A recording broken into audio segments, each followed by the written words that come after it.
신약성경 베드로전서 1장 13절에서 25절입니다.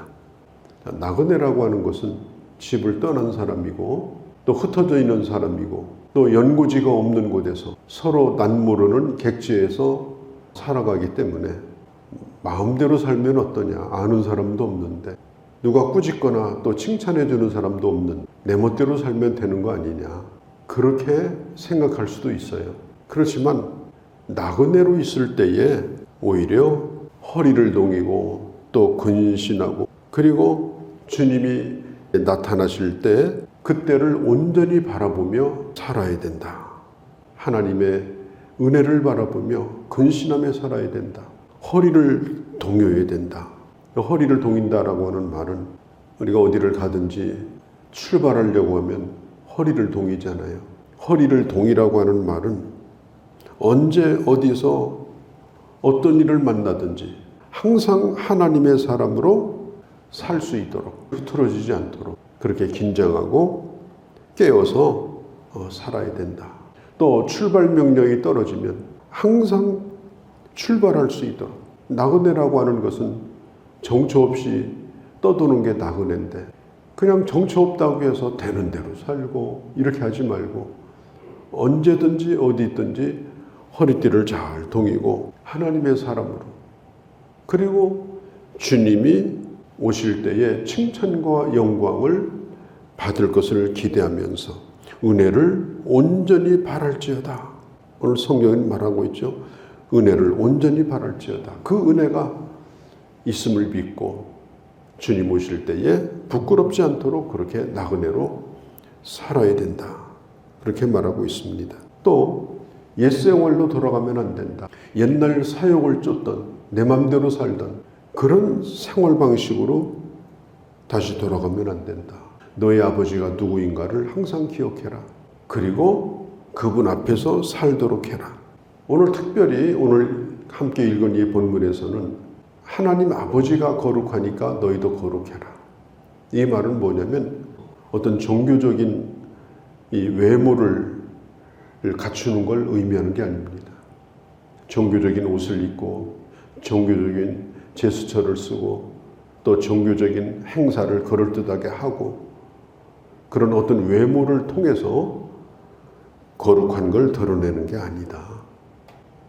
우리 주님은 외모를 보시는 분이 아니다. 17절에. 외모라고 하는 것은 주님은 그걸 보고 판단하는 분이 아니라는 거예요. 그럼 뭘 보고 판단하느냐? 그 사람이 어떻게 살고 있는가? 우리가 믿습니다. 또 할렐루야, 아멘, 그렇게 응답하는 거 다 중요합니다.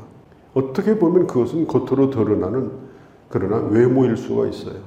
나는 이렇게 믿습니다라고 하는 공적인 고백이요, 외모일 수가 있어요. 그런데 그거보다 더 중요한 것은 공적으로 드러나도록 고백한 대로, 입에 시인한 대로 행위를 보시는 하나님 앞에서 순종하며 살아가는 것, 그것이 참 중요한 것이다 라고 하는 것입니다. 그런데 저는 이 성경을 보면서 이 두려움으로 지내라, 17절에 두려움으로 지내라, 이 말은 너 벌벌 떨며 살라, 그런 뜻은 아닙니다. 지금 나그네로 사는 것도 힘들잖아요. 정처 없이 떠돌아다니고 핍박을 받습니다. 그리고 이 나그네로 사는 사람들은 기본적으로 믿음이 없는 사람들이 아니에요. 예수 잘 믿으려고 집을 떠나온 사람이고 믿음을 지키려고 거기에 있지 못하고 나온 사람들이기 때문에 여기서 두려워하라고 하는 이 말은 벌벌 떨며 살라, 이렇게 겁주려고 하는 말씀이 이건 결코 아닌 것입니다.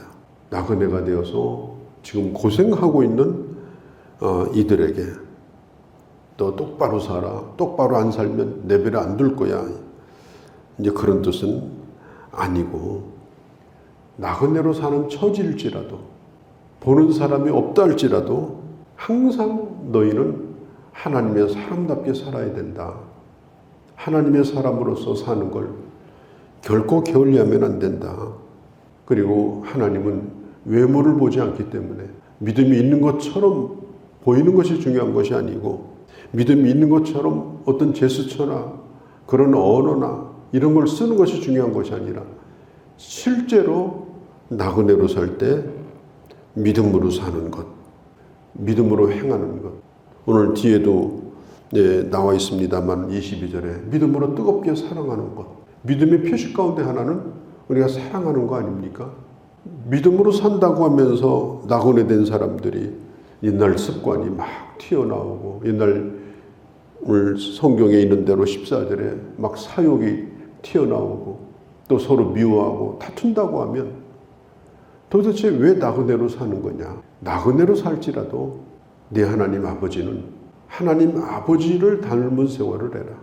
그리고 하나님이 욕먹지 않도록 하나님의 이름이 가려지지 않도록 그런 삶을 살아라. 그리고 무엇보다도 이 나그네로 살 때 힘이 되는 게 뭐냐? 서로 뜨겁게 사랑하는 것이다. 서로 격려하고 서로 사랑하고 어려울 때 미워한다면 어려울 때 싸운다면 얼마나 힘들겠어요? 힘들 때는 서로 격려해 주는 것이 중요하지. 그러니까 뜨겁게 사랑하라. 거짓 없이 형제를 사랑하고 사랑하되 뜨겁게 사랑하라. 그렇게 성경은 말하고 있습니다. 어제 9절에 말씀드린 것처럼 8절 9절에 지금 이 나그네들은 예수님을 본 사람들이 아니에요. 또 이 편지는 예수님을 모셨던 베드로가 쓰는 편지입니다. 나는 주님을 보았지만 당신들은 주님을 보지 못했지만 그러나 고난 가운데서 기뻐하고 그리고 고난 가운데서 당신들이 이 믿음을 지키니 그 믿음으로 당신들은 영원히 구원을 받습니다. 그러면서 오늘 이 베드로가 한 가지 얘기를 더해요. 자기 철학대로 자기 생각대로 살아가는 그런 것들을 이제는 망령된 행실을 버려라. 18절이죠. 조상으로부터 물려받은 그런 것들. 왜 그런 것을 가지고는 절대로 구원받을 수가 없다. 우리가 구원받은 것은 바로 하나님의 어린 양의 피와 같은 보배로운 피를 통해서 그 은혜를 통해서 우리는 하나님의 은혜를 받은 자이다. 고난 가운데 있다 할지라도 이걸 잊어버리면 안 된다.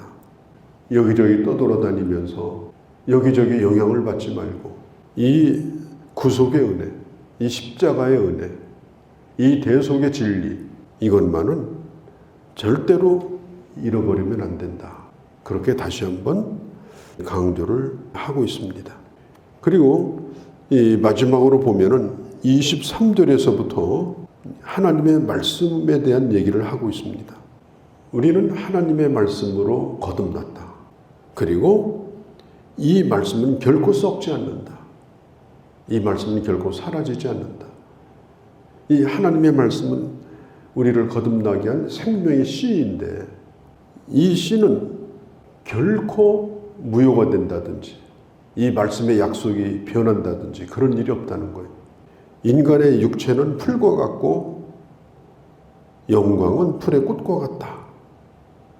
자, 풀은 1년생이죠. 1년생. 물론 겨울에 얼어 죽지 않으면 내년에 또 싹이 나지만 일단 싹이 났다가 꽃이 피고 지는 것은 1년생입니다. 인간이라고 하는 것은 거의 1년생 꽃과 같아요. 잠깐 핍니다. 그러다가 겨울이 오면 다 시들어지고 다 얼어붙습니다. 그러니까 인간의 이 육신의 삶이라고 하는 것은 이렇게 아주 짧기 그지없다는 것입니다. 쉽게 마르고 또 쉽게 꽃이 지고 하나님의 말씀은 영원하다.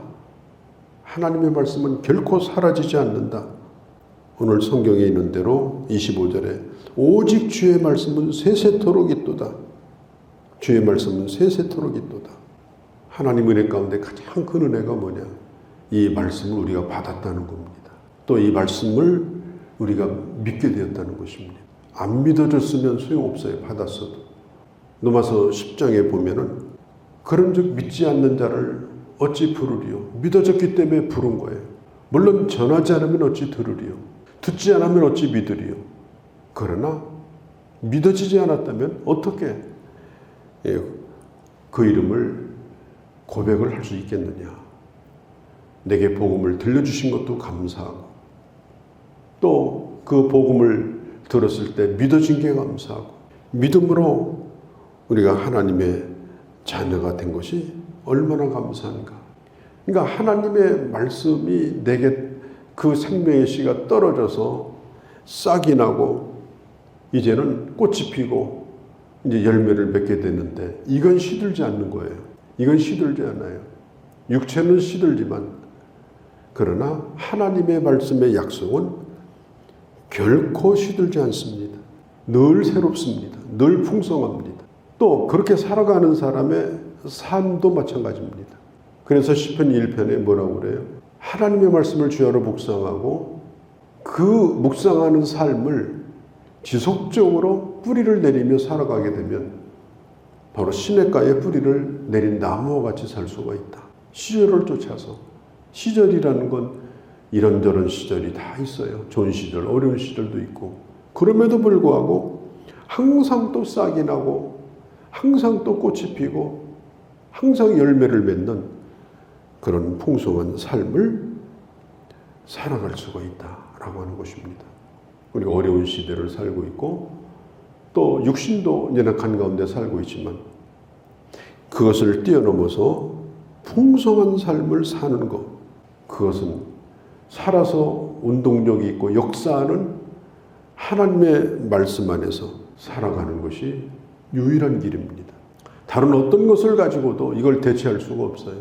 다른 어떤 것을 가지고도 지속적으로 우리가 복된 길을 걸어갈 수가 없는 것입니다.